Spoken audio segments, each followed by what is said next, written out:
What is up, everybody? Welcome back to the channel, Zaynomics Gaming. Today we are going over a great build that will help you get through Legend Onslaught, whether you're playing with a team in the Fireteam Finder or if you're doing a third-party LFG. You'll be able to complete the Legend Onslaught very easily with this build, and it does revolve around the Hunter, but it performs very well, and you will be able to complete this activity. Now, once you get more practice, of course, you'll be able to dive in, use different builds, different characters as well, and you'll be able to complete it. But for the first time, if you are struggling or you're having issues completing Legend Onslaught, this build right here is straightforward, it's simple, it's easy to use, and it will guarantee you that completion, especially if you have some great teammates.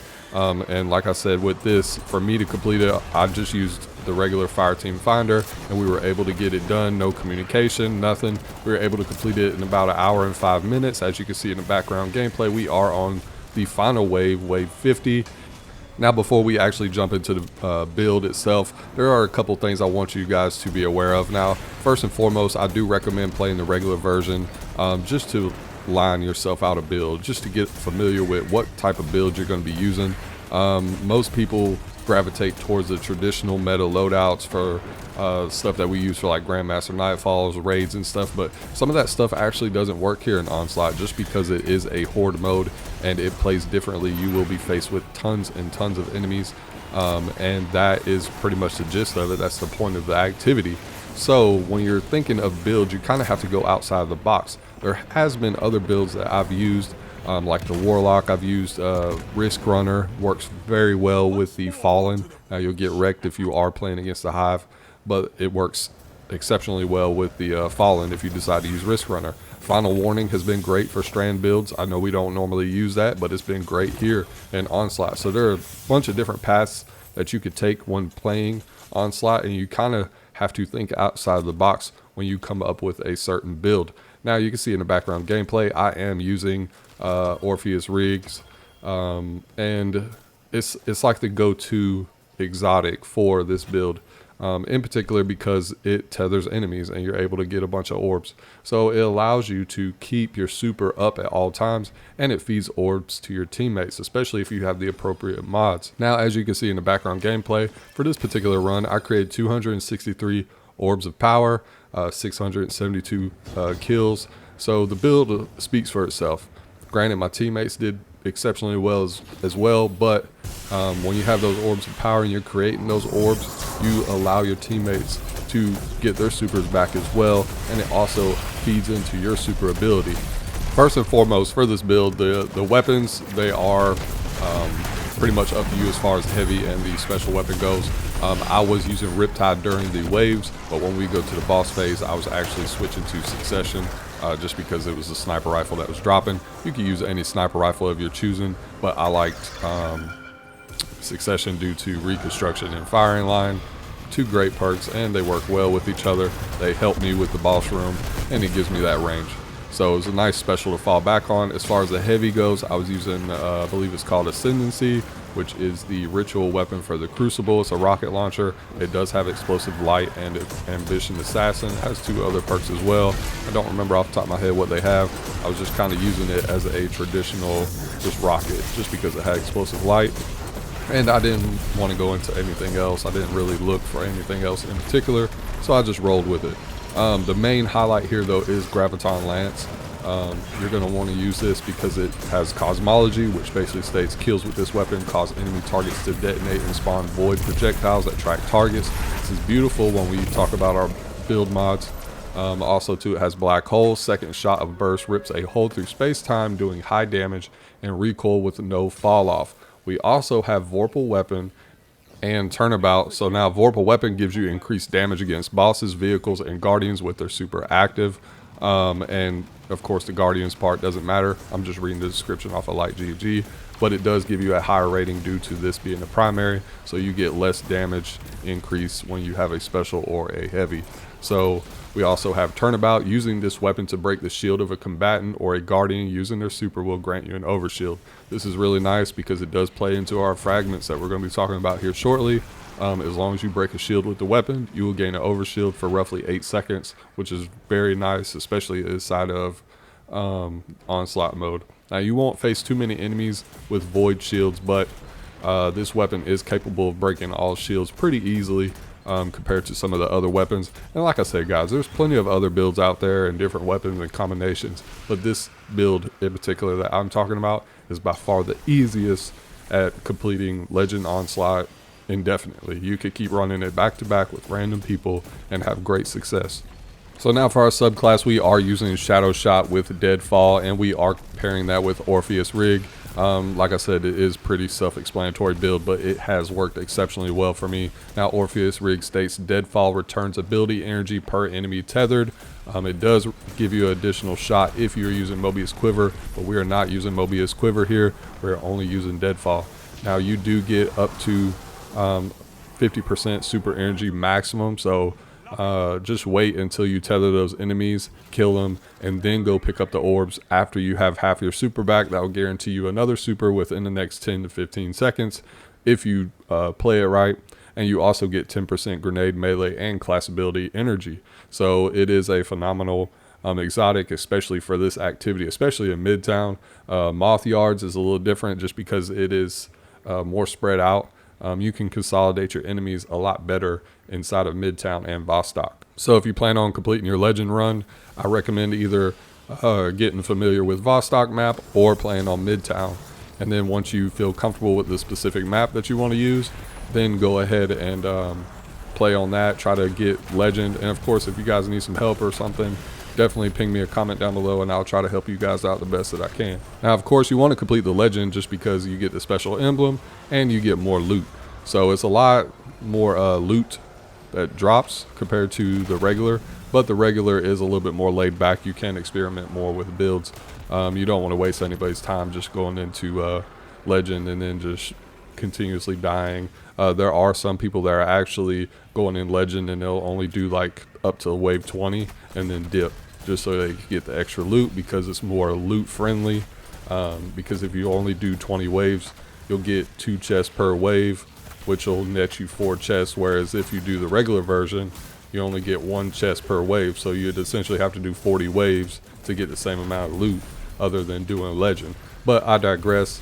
Now for the build, I will have a dim link down below if you just want to copy it. Now your stats will be a little different than mine, just depending on how your armor is rolled compared to mine. Now for our Night Stalker class, like I said, we are using the super Shadow Shot with Deadfall. We're also using Echo of Reprisal for our first fragment. Final blows when surrounded by combatants grant super energy.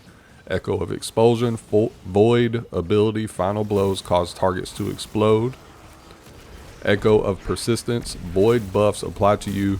Invisibility, Overshield, and Devour have increased duration. And then we're using Echo of Exchange, melee, final blows grant grenade energy. Now for my void aspect, I am using Stylish Executioner. Defeating a weakened, suppressed, or volatile target grants invisibility and true sight. And of course, we're able to weaken targets and everything with our smoke bomb. So it works pretty well. Also too, I was using suppressor grenade here and there, so it's really just up to you what kind of grenade you want to use. It does work well when your ADU does get overrun though, if you do have a suppressor grenade, because it kind of stuns enemies, especially if you didn't purchase any decoys. Now for my final aspect, we are using Vanishing Step. Dodging makes you invisible, so that's pretty much just a get out of jail free card.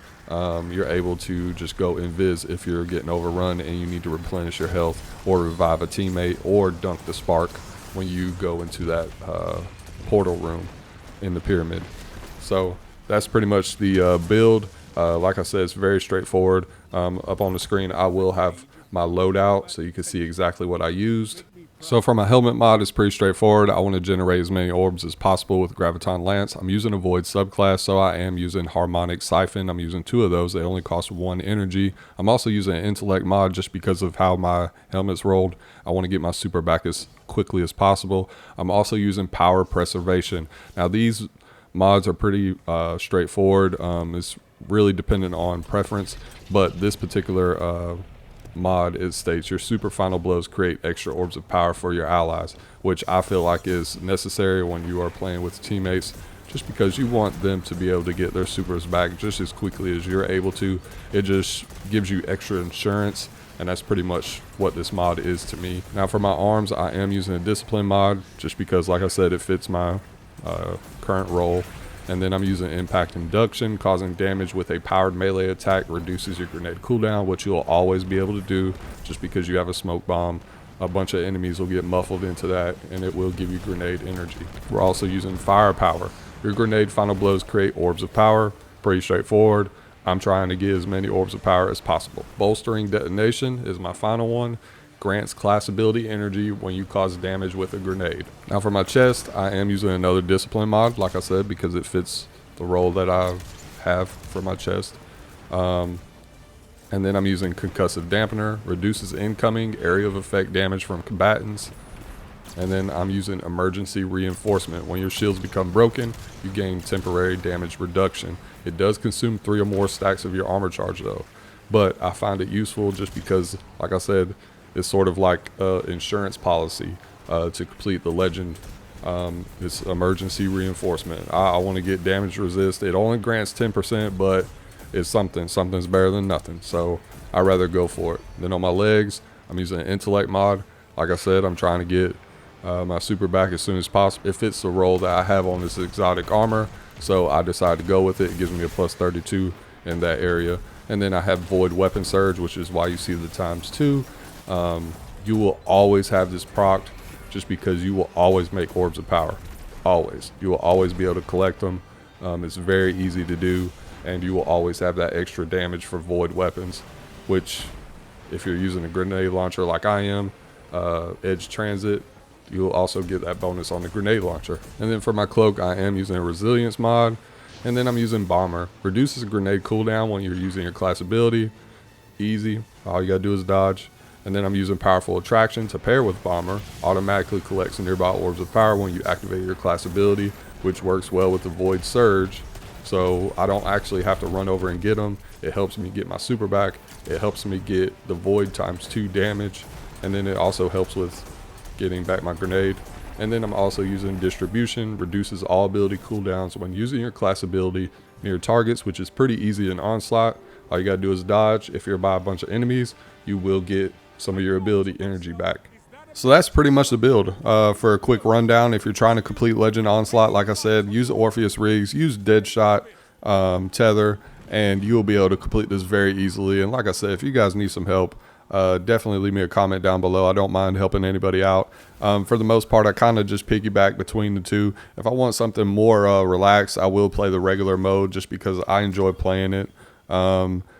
Some people can't even get to the regular 50 waves, so I like to go in there and just try to help out the best that I can.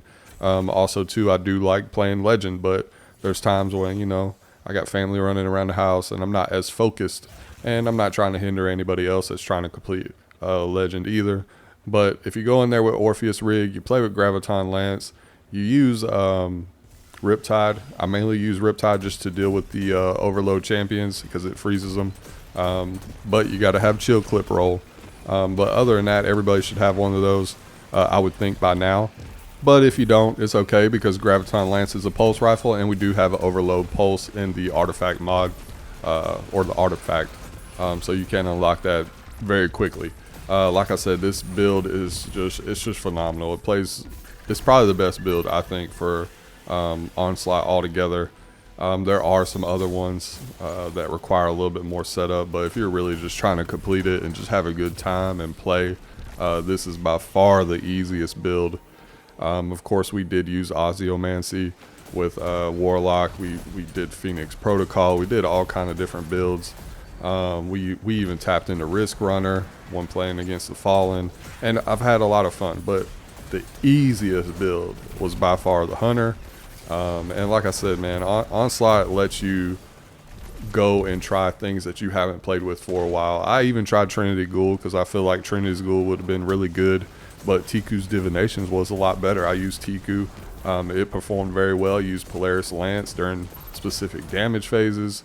We played with a lot of stuff. I've already completed the complete rank up for Lord Shaxx, so now I just need to grind out the other 6 weapons when those release, and then I'll get the super black shader. I've had a lot of fun playing Onslaught. It's just a ball to play with. But if you're really trying to complete that first Legend run, definitely use Orpheus Rig and Graviton Lance, and pair with whatever other special weapons you want to. Like I said, Riptide works very well because you can freeze targets if you need it, but I was slaying out with the heavy and with the Graviton Lance, excuse me. One thing I do want to mention though, in the mods you'll see that I didn't use any ammo mods at all. I feel like they're not necessary. A lot of ammo drops in this, and +2 you do get the heavy crate when you complete the bonus objectives. If you can't complete the bonus objectives though, don't stress over it. It's better to win and actually complete the waves versus running away from the ADU and then it getting stormed with demolitionists or the sky bombers or any other capturing the little pyramid, and then you lose. So you definitely don't want that.